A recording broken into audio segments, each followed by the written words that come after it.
Oh, uh, We're yeah. live. Hey, everybody. Welcome. Thanks for joining us today. I am in California where it's extraordinarily hot. Joe is in Colorado where it's hot, but not quite as hot. We are experiencing quite the heat wave here. So we're hoping that we, we don't lose power in the middle of this. It's that hot. So bear with us. We're fingers crossed. We're going to do a couple different things tonight. Joe has got a shot lined up with a flower that's really fun. He gave me a little preview of it. I'm doing something that's a little less pretty and a little less exciting, but it has its own challenges. So we'll talk you through that as well. We'll talk about all the gear that we're using, the lighting that we're using, why, and I'm going to spend a little bit of time talking about subject matter. I picked some weird stuff to shoot, and I thought I would talk through that a little bit as well. Please, by all means, this is for us always meant to be a dialogue as much as it can be. So we have the chat open. We'd love for you to ask us any questions. If you see something that someone else asks and you want to chime in on it, please do that. But we'd like to answer every single question that you may have, even if it's not about what we're doing tonight. And we'll try to end promptly an hour from now. So with that, let me turn it over to Joe, and we'll get underway. And again, thanks for joining us. Thanks, Joey. As Joey said, welcome everyone. We are thrilled to have you joining us tonight. I can see the chat over here. So, Will, Dave, Nancy, Marilyn, thank you for your nice messages in there. It's great to, see everyone over Vimeo as it is these days. We are looking forward to doing this in person, hopefully fairly soon. We're going to be adding more and more stuff to the website. We just added a whole bunch of stuff. But as Joey mentioned tonight, we're doing two very different images. And something you're going to notice is that there's some similarities and some pretty big differences in just kind of how we go about things. And I think that's really important because as a photographer, as an artist, we all look at things a little bit differently. And it's almost funny tonight that I'm photographing a flower because flowers are not something I generally photograph. They're not usually in my wheelhouse. But I figured, why not? But as Joey was talking about our weather and the heat, we were pretty warm today. And so my flowers are not quite as nice as they were a couple days ago when I posted an image. So I'm working with one tonight. It's interesting. Same type of flower. It's a hollyhock. And we're just going to kind of walk through the shot, walk through the gear. But please, when you guys have questions, ask. The plan is, I'm going to go through my part and Joey will chime in as I'm doing that. Joey will answer some of the questions and then we'll do a vice versa. But please, any question you have, definitely ask with that. So with that, I'm just going to start diving into the gear that I have in here. I'm going to make a little adjustment on our scene just quickly. So there we go. So we got Joey in the corner. We got me in here. My overall scene that you're looking at right now, I want to talk about the gear just to start. That's always a good starting point. Camera, we get a lot of questions about what camera are you using, or, oh, it's the camera that creates the shot. Hey, we all know in here the camera helps, but we've done this with DX cameras, point and shoot cameras. You almost name it, we've done it that way. A lot of people in here have, but I'll walk through. I have a Nikon Z7 II sitting here. It's pretty much my go-to these days. My lens is the newer Nikon 105 macro lens, which every time I use this lens, I'm amazed by it because just how sharp it truly is. But I'm going to be honest, it also has a sweet spot. So when people ask me, why are you shooting at f8, not 22? Or why are you at 16, but not 16 and a third, or 11 and 2/3, but not 16? I have to know that this lens is considerably sharper for me at 11 and 2/3 than 16. That's just done by some testing in there. Oh, looks like I might have paused for a brief second. Hopefully I'm back. With the lens, I also have a extension tube on here. And it looks like I might have paused. Joey, can you give me a thumbs up if I'm okay? Yeah, Okay, great. there's a little lag, but you're okay. It'll catch up in a. There, you're good now. Okay, I think with the weather, it's havoc on everything. So I've got my lens, but I do have an extension tube. So with this shot, I'm going to be close to 1.5 to 1. 1 to 1 is considered the base of macro. Joey can get into the details of that. I'm going to be a little bit closer. And the reason I'm using a 105 and not, let's say, a 50 millimeter, 55 millimeter macro is one of the things you'll notice, and we'll see it more in another view. Actually, I could probably slide this out of the way. Is here's the front of my hood, here's my lens, and with one, just a couple fingers, I am right next to the subject. Hey So Joe, if I go to had, that other go to that other camera angle. It shows it really well how close you are. Although well, let me without turn the on lights another on. light. That'll help. There you go. So here's the front of the lens, and there's the subject. So it's a matter of inches right between the two in there. So with that, if I was using a wider lens, what I run into is I have no room to get my hands in here or modifiers in here. So I'm going to work from the back front just to show you guys what I have set up. So one of the things that probably looks a little funny right now is this card back here. It's like, what is this doing back here? And I'll be honest, the other day when I worked on this shot, I didn't have this card. Well, the reason is, and I'm going to turn my camera on. There we go. Let me flip to that. The reason I needed it tonight is the bank of lights that are lighting me right now, and you could probably see it in this view. I have a 6 by 6 foot scrim that's actually lighting me back here. Let's see, where's my hand? Somewhere back here. The problem is when I look through the camera, I'm looking right into it. The other day when I was working, it wasn't turned on. So what I have to do is I'm just laying a black card up here. And it's become my background, just nice black background. And on the rigging, this is pretty interesting. Let's see which is going to be the best view for this. And we'll start here. You'll notice there is a pole in the background, and it's just on this base plate, comes up on a pole, and there's an arm coming across. Now, that arm is what I have the flower rigged on. And in fact, if I grab another flower, I got a few of them sitting in water back here. They're pretty small, and this one's dripping. So it's just being hung by a piece of wire right now. And what that'll do, as we go back in camera with this view, I can loosen my clamp and spin it. So it allows me to move it pretty easily and find a nice angle. And we'll do that in just a second.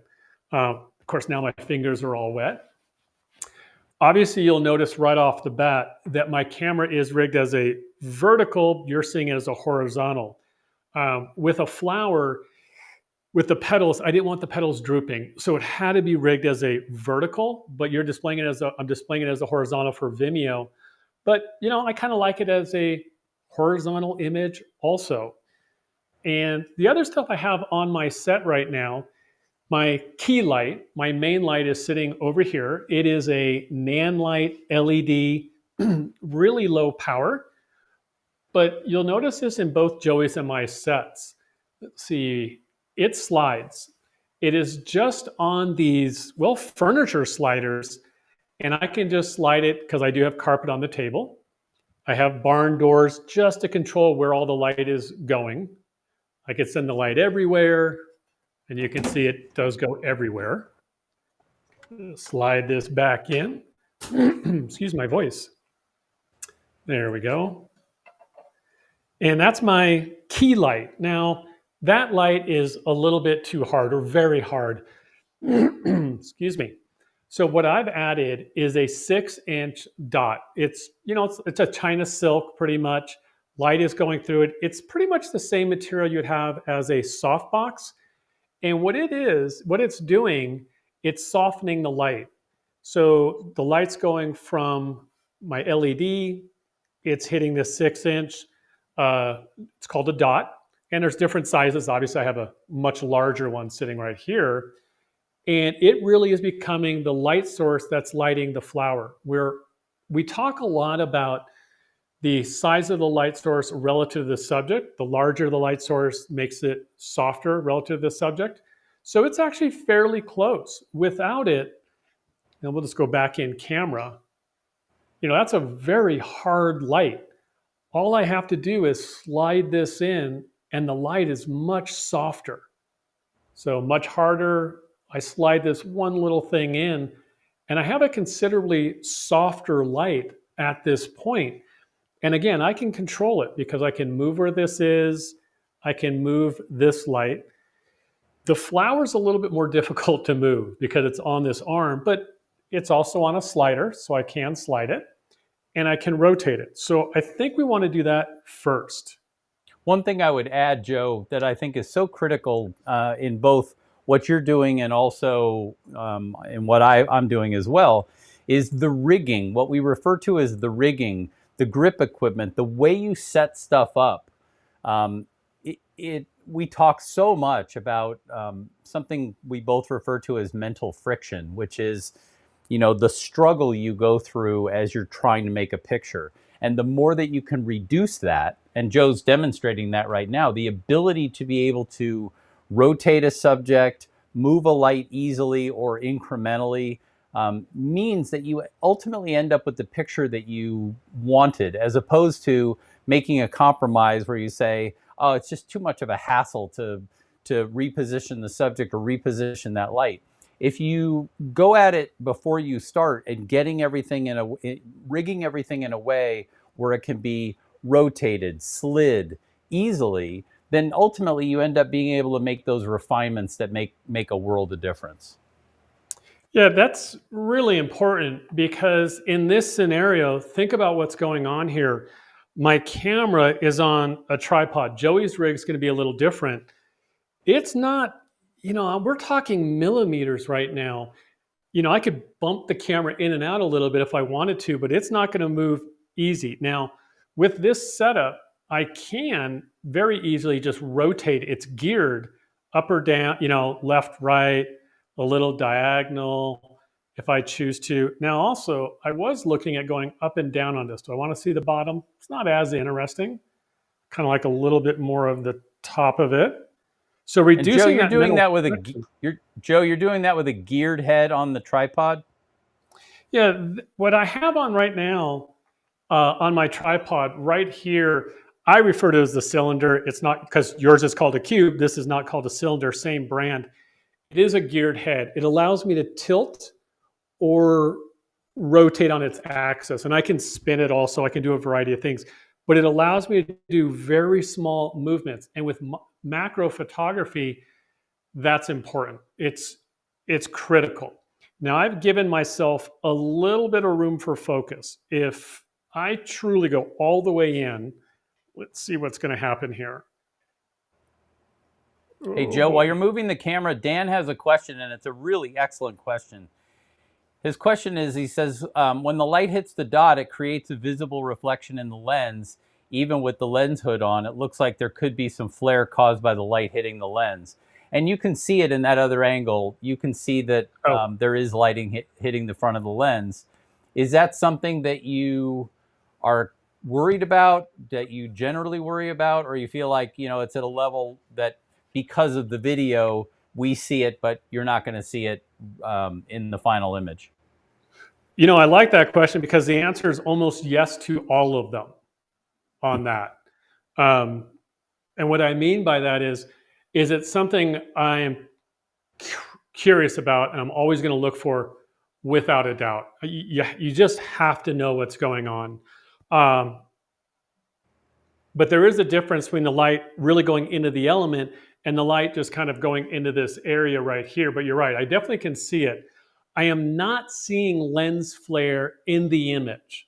So this is a situation where it makes me cautious because I need to know for sure. And one of the things I always do on my sets is before I shoot anything, I do walk all the way around. This would be a situation where I'm kind of curious, where's it coming off of? It's just coming from the white dot, but it's not much. I could probably angle it this way and it's almost gone. Um, but in this scenario, I don't think it's causing any lens flare, but you do have to look for it. And you always have to look for it, in my opinion. And this gets back to why I'm using a 105. Think about this for a second. Oh, I'm not going to take it off. If I was using a wider macro, there's no way I could have a lens shade even on it right now. So looking in the camera, that is a great question. This is where we're Well, sitting. the one thing Yes. that I would say, Joe, is in thinking about it, rather than seeing lens flare, it looks more like what we're seeing is an angle of incidence thing, that the camera that's showing you is it's showing a reflection off the lens of the light source itself, but Oh, doesn't necessarily mean it's going to produce lens flare. It's a great question because one of the great ways to see is what the impact of lens flare is it reduces contrast. Sometimes you'll see those, cascading irises, that you see, like if you shoot directly into the sun. That's one kind of lens flare, but the more insidious kind, actually, to me, is the kind that doesn't produce anything except low contrast. And so you end up looking in the blacks of an image and it doesn't look black, it's like gray, and that's when you've got a flare problem. Looking at the image right now, it looks like you're doing okay. That's a great yeah, I think question, we're Dan. yeah, I think we're doing pretty well. So I like the composition. I've spun the flower. Um, so let's kind of look at our key light for a second. I'm going to leave. Well, let me see what this view is doing for us. So I do like this view. This is kind of a fun one because you can really see the subject and the modifier sitting here. And again, I'm going to close down the barn doors just a little bit. So the size of the light source is actually shrinking quite a bit. It's flaring here. You can't really see it, but it's only about this much light is actually hitting the dot. So it's quite a bit less. So I have a fair amount of control. And as I just spin, I am just rotating the head. It's pretty neat to see what's happening here. And I kind of like that little bit of subtle light. I don't want a lot of light. I want the texture. And for me, because I don't photograph flowers very often, what I like about this right now is that you might not know it's a flower. And I like that. I love the texture going across, but it does feel like it needs maybe a little bit of fill. But I also might want to subtract a little light. So something else I have sitting here is I have what's called a finger. And I'm going to guess Joey's going to have at least a few of them on his set. And those of you guys who have watched some of our videos and workshops before, please take note. I do not have a single mirror or white card on this set right now, which is, well, almost unheard of for me.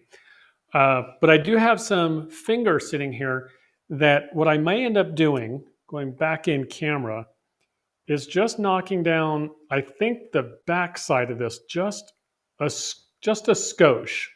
A pinch, a skosh, also known as a very small little bit. So let me bring that on the back side. And if we go to this view, you can barely see me moving it right here.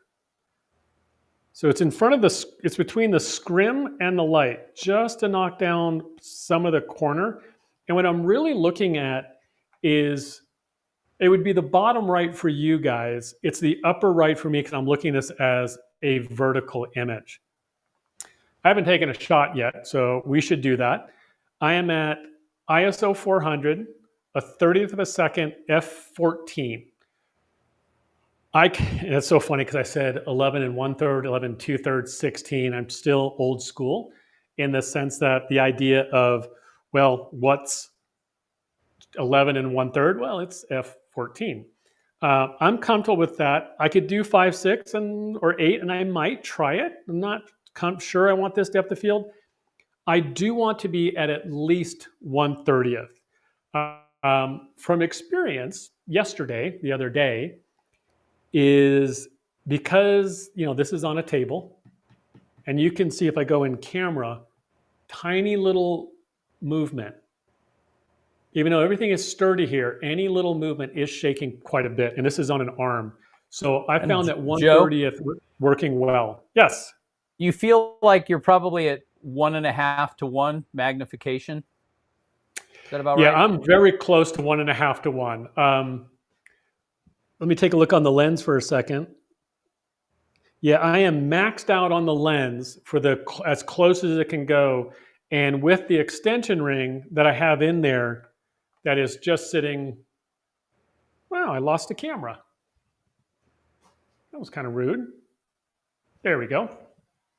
Sorry The about reason I that. ask is because, I'm sure all of you know, but it just bears repeating in case you don't, is that as your magnification increases, that little bit of, just vibration on the table, it's very, both of us do a fair amount of, focus stacking. We were talking about this the other day about how tempting it is to press start on the camera to build a stack, and you like press start and then you kind of like lean on the table, lean on the table, and you're not really thinking about. So it's basically any sort of movement will show up in the camera, and I think Joe just illustrated that pretty well.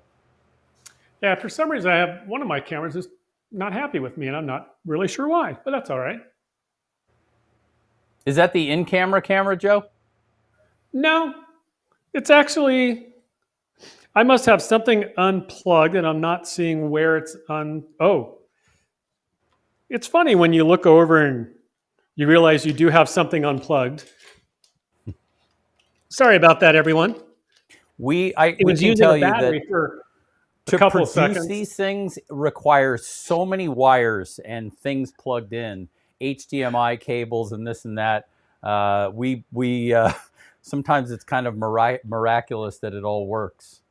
So, and it does. So again, I have that one extension tube, but here is, let's see if I can just kind of put this in here, another one. And you can stack these. This is the smaller of the two that I have.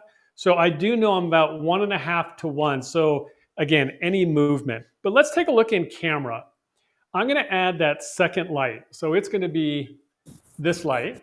I'm going to go ahead and turn it on. And I'm going to turn the power down a little bit. We'll just leave it down a tiny bit there. Go back in camera. And what I want to do is, I think I want to just add a little bit of a backlight to this. So you can see it coming in the corner, in your top side. That'd be my left. Just a little bit. Might bring it in. Just to add a little something, maybe a little too much. Now, this light where my hand is does have, I can control the color if I wanted to. So if I wanted to warm that one up, I could a little bit. And in fact, we haven't talked about this. I'm going to go in camera and I'm going to take a look at my Kelvin temperature because I think I want this entire shot a little bit warmer.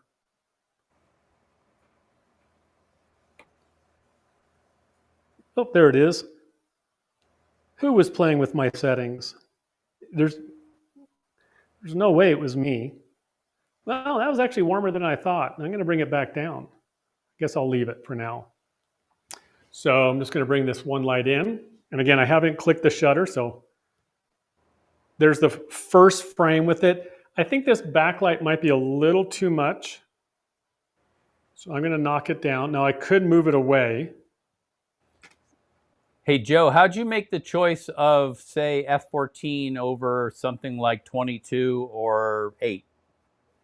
Well, 22, I'm going to turn this back over here. I know with this lens from testing that f22, it's not, I'm a little OCD. No comments from anyone, please. And f22 is not as sharp on this lens as 16 or 14. But I wanted, especially with the macro, and the extension tube, I'm giving up a lot of depth of field. So I still wanted to hold some focus. When we look at the image, I have quite a bit going out of focus, but let's do this. We got a couple minutes. And just to be geeky, because, well, why not? Because I mentioned it, this is actually the chart I use to test focus. I light this evenly, I tack it to a wall, everything is straight on, and simply I focus and I go through all my apertures. And then I can zoom in once I bring it on the computer and I can see my best apertures. And I have a journal that tells me, I know that Joey on his lenses actually has a note that says which is the sharpest aperture. But what about if we do start Before dropping? you go on, Joe, you can see here all of my it's kind of hard to see, but I've marked all of my lenses with yellow tape showing, at least from my testing, what ends up being the sharpest f-stop and what the range is for each lens. And they're all different, but you really can learn a lot about your gear if you do what Joe's talking about. If you just do a little bit of testing, you're fully confident. Like, I can look down at this lens and say, okay, well, this is sharp from 2.8 to f11 and the sharpest point is f8. And so I know if I'm going to go outside that range, I know I'm going to be giving something up. And that's true of any lens. It's not like true of one brand or another.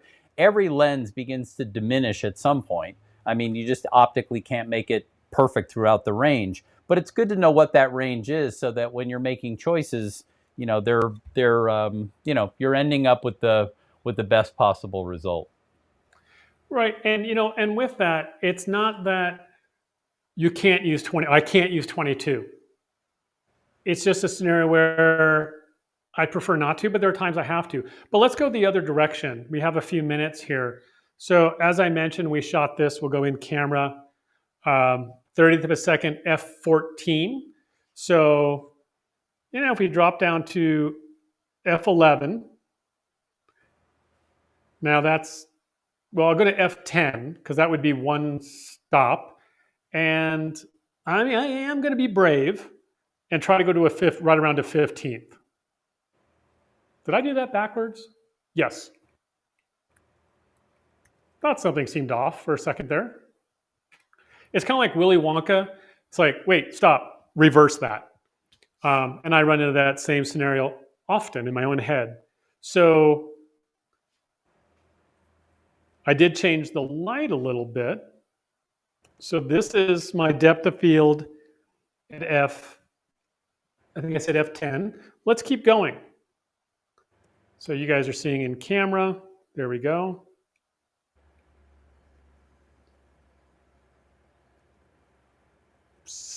We'll go down all the way down. We'll go all the way down to 5.6.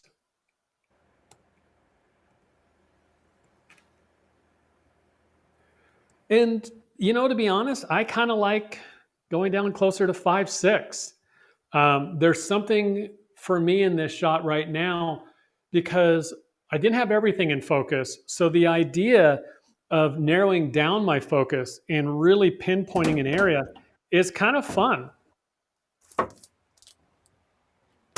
Yeah, I can't go any closer than that. So there we go.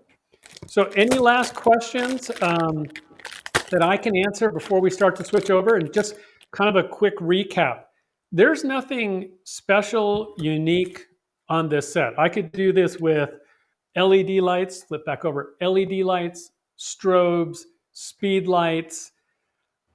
The diffusion, yeah, I have things that are called dots, but you can use any kind of diffusion. It's pretty much a couple clamps, 2 lights. But as Joey said, the set is rigged in a way for less mental friction. Everything can move easily. I can adjust everything. And here's my other favorite part. I can do everything from where I'm standing or 2 or 3 steps away with that. So with that, I am going to pass this over to Joey. Thanks, Joe. Marilyn asked a question before I get started on what I'm going to show you about. The one that Joe, I don't know the one that you use, what it's called, Joe, the focus chart, the brand. Sorry, I had stepped away with my mic. I have to, am I on? Yeah, I am on screen. It was drawn by someone at Cornell University. And actually I was able to, download it and have it printed on nice paper. And I could always send, if someone wants it, I can always send you a copy or a link to it. Yeah, I put in the There's a chat. variety. The one I use is called the Focus Bow Tie. It looks like this, and it's, I don't know if you can see it that well, but it's got in each of the pie shapes, it's got smaller and smaller circles. It's relatively small. It's got a slate on the back. It looks like this. Abel Cine makes it. You can get it. I think you can get it at B&H. You can get it at Film Tools, places like that.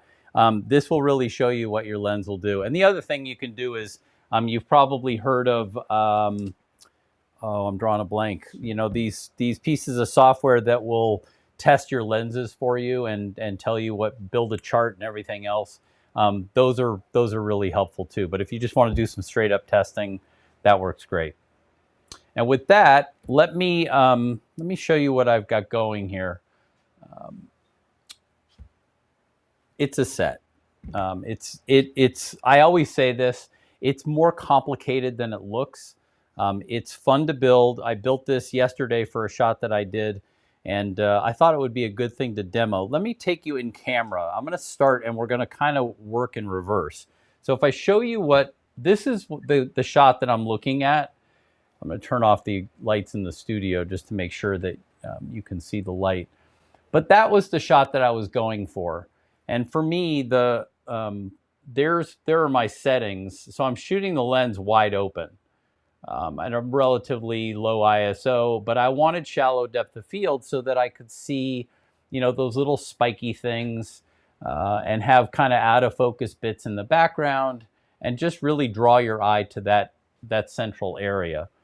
So with that, let's come back here. Let me talk you through a couple things that I've got going here. The first is the way that I support the camera. I use this rig that allows me to move the camera up and down, and I'm going to regret doing this simply because once I do it, I'll never get back to where I was. But by loosening a couple of knobs, it allows me to raise the camera or lower the camera.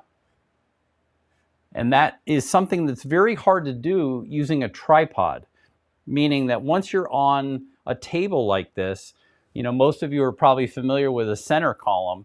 Well, the center column would bang into the table if you try to do this. So you could do it a different way. You could take a tripod and then have like some sort of a rail like this on the side and do it that way. But what this allows me to do is go really from table height all the way up to up here. So I've got range of motion that way.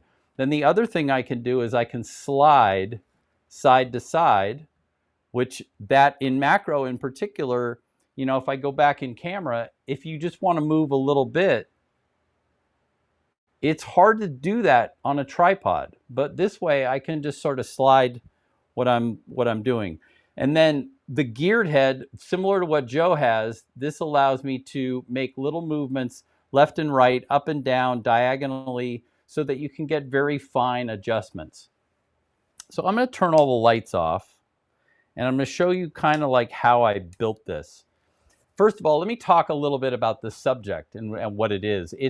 I'm told it's like a brush that you would use to brush your skin. If you want to remove, it's gross, but if you want to remove dead skin and things like that, that's what it's for. Now, I look for subjects in the weirdest places. I have recently visited a pool store looking for subjects. I'll go to Sephora, the cosmetics company, looking for brushes and weird things like that. I spend a fair amount of time at Bed Bath & Beyond. And for me, the reason is it's fun to like stand in a store and see what might make a photograph. And that's kind of how I found this thing. So it's a cheap little brush that hopefully there's a picture within, and that's part of the challenge. At least for me, part of the challenge is looking at something and saying, okay, is there a picture inside of this thing, and how long is it going to take me to find it, and what can I do? And so once I saw this thing, I'm like, well, I really like the texture and I like the rounded shape, and I want to kind of use those two things. So if we look at, say, this camera here, you can kind of get an idea. I have none of the lights on. This is just the lights in the studio. You can see that light passes through the back of it. And that was one of the things that attracted me right off the bat. I'm like, oh, this will be cool. It means I can light it from behind. I can light it from underneath. I could do all kinds of stuff with it. So coming back here, I'm using this platform. We use these a lot. These are called breadboards. They have 1/4 holes in them, and the same is true up here. If we look at this camera again, these all have 1/4 holes, which means you can mount things in it.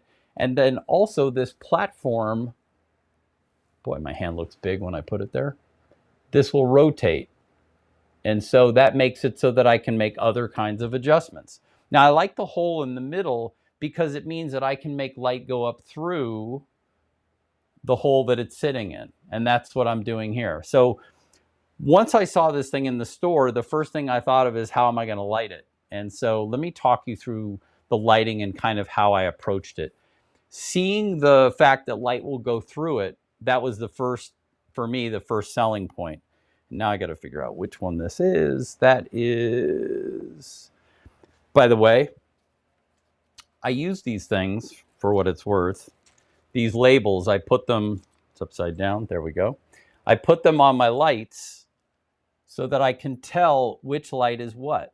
And then I have the controls for the lights over here, and that tells me which one of these controls is going to control which light.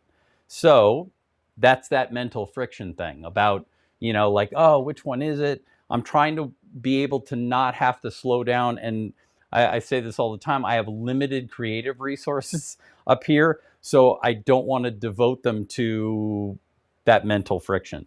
So we said that light is C, that's this one. So what that light is doing, and let me go to this camera here.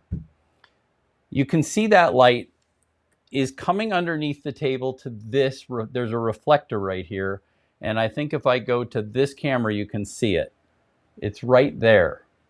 And you can see as I move it around what it does to the brush. And so if I go back in camera, as I move this around, you can see how it changes. It does all kinds of interesting patterns, right? Now, I like that. So Joey, I have a quick question for you. Yeah. You showed the light aiming across the set and then the reflector underneath. The light, the head of the light's probably 4 or 6 inches, but that reflector looked really small. How did you make those choices of the size of the reflector? It's a great question. What I'm trying to do is I'm trying to put light into this hole and only into this hole. And so by using a small little reflector, and this one it's essentially a mirror. It's like a 3-inch mirror. So all I'm trying to do is take the light that's over there and reflect it up through this hole right here. I don't want it spilling all over the place. I don't need a lot of reflector. I just need enough for that beam. And it means I have less beam to control. The bigger the beam, the more you have to control it. And so as you're going to see in a minute, I've got this thing underneath down here, and I'm going to slide it out of the way. Maybe we'll move it here so you can see it. What it is this is a scrim. You can see my finger through it. It's essentially, think of it like a screen on a window. Only it comes in different densities. And the idea is all it does is reduce the amount of light passing through it. If you put up, what we call a flag, which is black fabric, that blocks all the light. If you put up a white one, that diffuses the light. A scrim is essentially, like I said, like think of it like nylon stockings or something like that. It's just enough, it allows light to pass through it, but it reduces the intensity of it. And so what I'm doing with it, let's see if I can make it work now. If we go back in camera, you'll see this near side is getting what euphemistically we might call cooked, which is not at all what I want. So by using the scrim, I'm going to slide it in and block some of that light.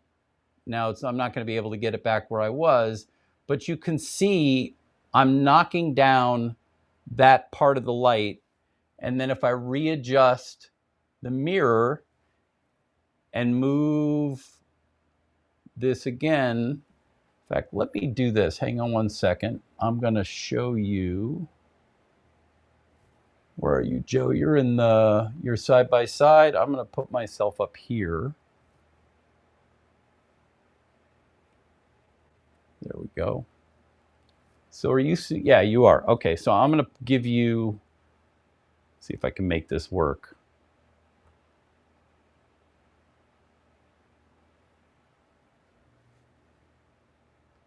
I don't think I can make that work. Maybe you can see it down here. As I move this around, you can see I'm just adjusting the mirror, and then moving this adjusts how much light hits that near spot. So I'd look at that and I'd say, okay, I'm off to a good start. That's what I'm striving to do, is kind of just show you that row. Now, the other part of this is I'm wide open. So I know that I'm only going to get a line of it that's sharp. And that's sort of the idea. I mean, I could rotate and go further back, but I kind of like it right about there. And then again, if I knock it down, I just want those things to glow, if that makes sense. So let's just call that off to a good start.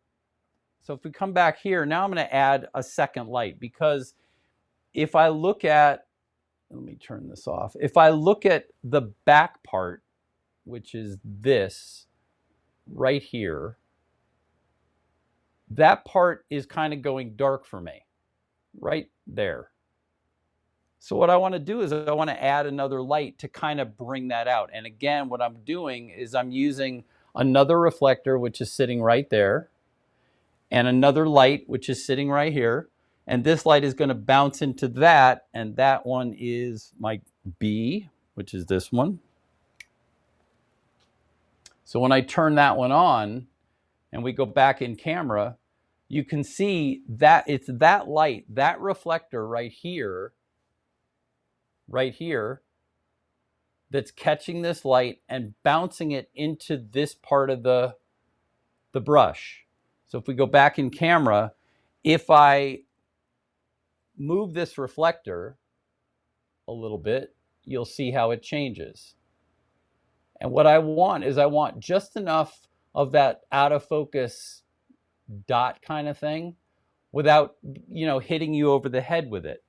And so if I turn up the power, it gets to be a little much. So if I just knock down the intensity a bit, I want you to see it, but I don't want to hit you over the head with it. I just sort of want it to be there. So that's kind of like would be my second spot. And you might ask, like, well, how did you determine that that's the spot that you wanted it? Well, the only way I can answer that is trial and error. I mean, I knew that what we call the angle of incidence would be the lens is looking here, so it would have to be out here somewhere, just because of the way reflections work. So by using this reflector, I tried it a little higher, a little lower, a little left, a little right, but I knew it had to be out here somewhere. And so after I got those two lights dialed in kind of the way I wanted, the next decision was, well, do I want some separation in the background, or am I happy with that black? Now you can see from this, well, actually this one, you can see there's a black background. I'll walk around so I can point it out to you. So this is our main light right here. This is essentially our background light right here. And then right here, this black card is functioning as the background. Now you might say, well, it's black. How can you light that? Well, believe it or not, you really can light black. I started off with white when I first constructed the shot. I started out with white, and I was thinking that I might go with something like a color back there. But as I got into this, I started experimenting, and those of you who've seen us do this before, Joe is the tasteful one in the partnership. I'm the one that is lacking in taste, and so I tend to use an awful lot of disco colors just because I like them. But the bottom line is I tried some of the colors that I thought would work with this orange, and when I looked at it, I'm like, that's just too much. It just doesn't look right. It's too much. And so I was thinking about just sticking with white light. And so what I did is I I wanted something to be different here. And I did. What I added is this, which is, it's a very thin, what's called CTB, color temperature blue. I tried some of my standard blue gels, which are these. And I'm going to pull them out so that you can see the difference.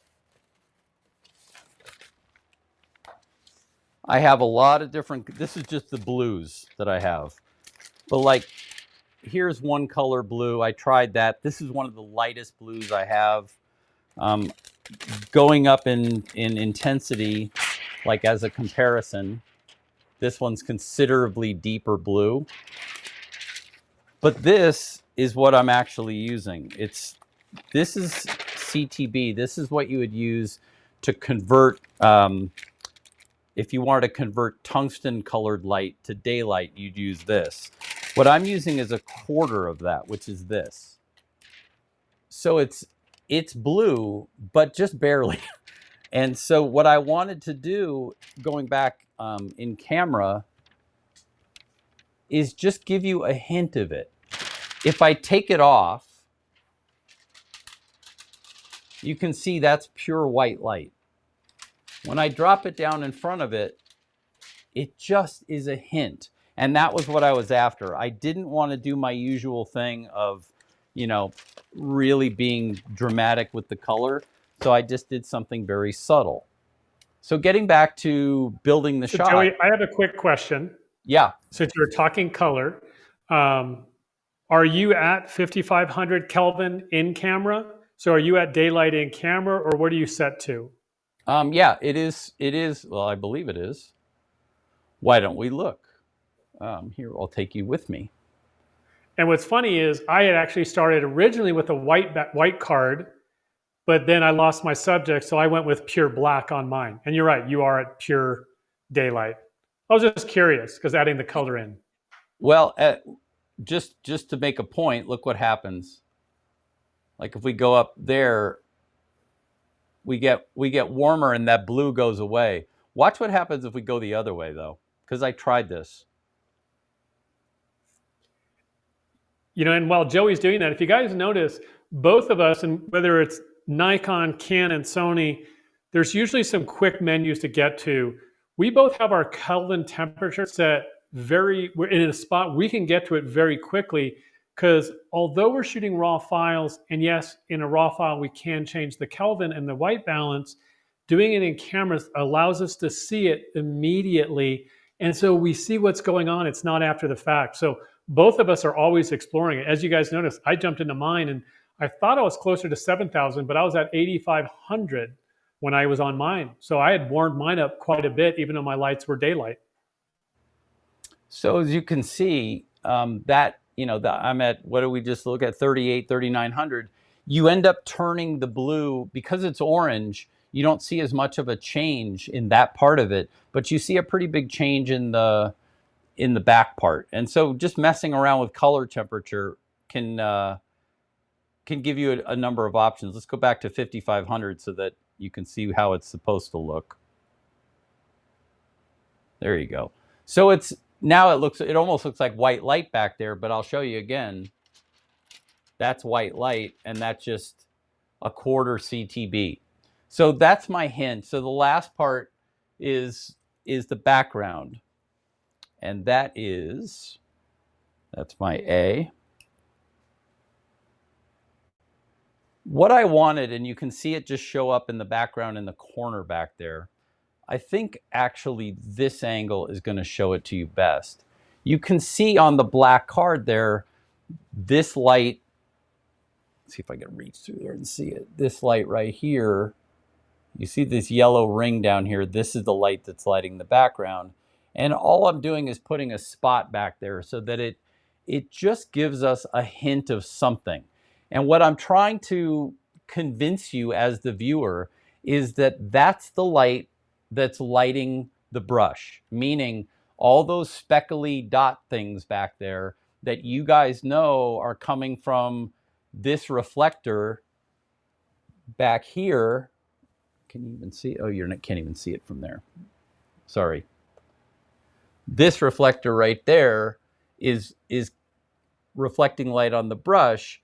I'm trying to convince you that what's actually happening is the light from the background is doing that. So when you look at the picture, you feel like the light's coming from somewhere back there, but you don't really notice it. If I turn that off, and I promise I'll turn it off, it just loses something, at least for me. It's still okay, but by adding that one spot, it just adds a little something to, we work in a two-dimensional medium. Anything you can do to make it more of a 3D medium, to me, is always helpful. And so for me, that's really how this shot was built, is from the very front, working on the brush, working on refining the light that's on the brush so I only get that one part of it lit, adding the second layer of light. Remember I just mentioned about, trying to make it feel like more 3D. So I've given you darkness in the front, leading you into brighter parts and a sharp, the sharp part. So I'm sort of doubly emphasizing where I want you to look. Instead of making the corner look like that, where you'd be like, where am I supposed to look? I got 3 bright areas of the shot. By knocking it down, I'm telling you, look at the sharp parts. Then notice the out of focus dots in the background, then kind of just feel the background in the upper left. And for me, that's kind of the logical way that I try to approach these things. One thing I was thinking of is, as Joe was doing his presentation, actually 2 things. One is, you'll notice I don't have a hood on, and that is almost never the case. I always use a hood.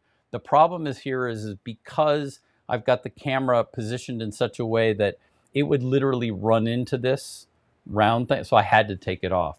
The other thing is I use these a lot. They're remote releases, and so when I actually get ready to take the picture, I use this. It just keeps me, I can stand back and I can not touch anything. I can let the whole set settle and then press the button, and there's the picture.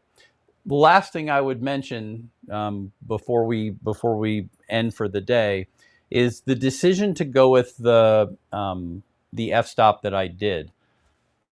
I chose wide open, which at this extension ends up being 3.8. And I get a lot of questions on social media about, like, when I'll post a picture and it'll say something like f45 or f51, and people will say, well, the lens doesn't go down that far. And that is absolutely true. The numbers don't go that far, meaning the actual iris of the lens doesn't go that far. But the thing to know is that, and this is true of any lens, as you increase extension, you lose light. And so what the metadata is reflecting is the effective aperture, not the number set on the camera, but the actual amount of light that's passing through. So if you have a lens that goes to f32 and you're getting f51, the reason you're getting f51 is because you've lost a stop in 2/3, or maybe even a little more than that. That's what it's reflecting. So the reason I can't go any higher than 3.8, that's as high as I can go, is because I'm probably for this, I'm probably at 1:2. The shot I did yesterday, I was at 1:1. The problem is as you extend the lens, you start losing light, and so you can no longer get to 2.8. This is a 2.8 lens, so 3.8 is the most I can get. What is the decision creatively is, do you want a shot that looks like that, where you've got just a sliver of it in focus and a bunch of it out of focus? Or, and we'll try it, let's go to 22.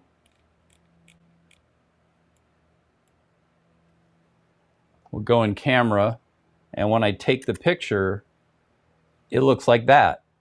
Now, it's not bad, but to me, it's not as refined feeling as the 3.8 one. And I could go even further, just since we're here and we can do it. So I can go all the way to 45, I think that says. Let me open up a little bit. And it's interesting. It's just different. And I would encourage all of you to, go through this kind of an exercise. Try it. You may decide, like, I've already decided that this is the shot I want to do and I want to shoot it wide open.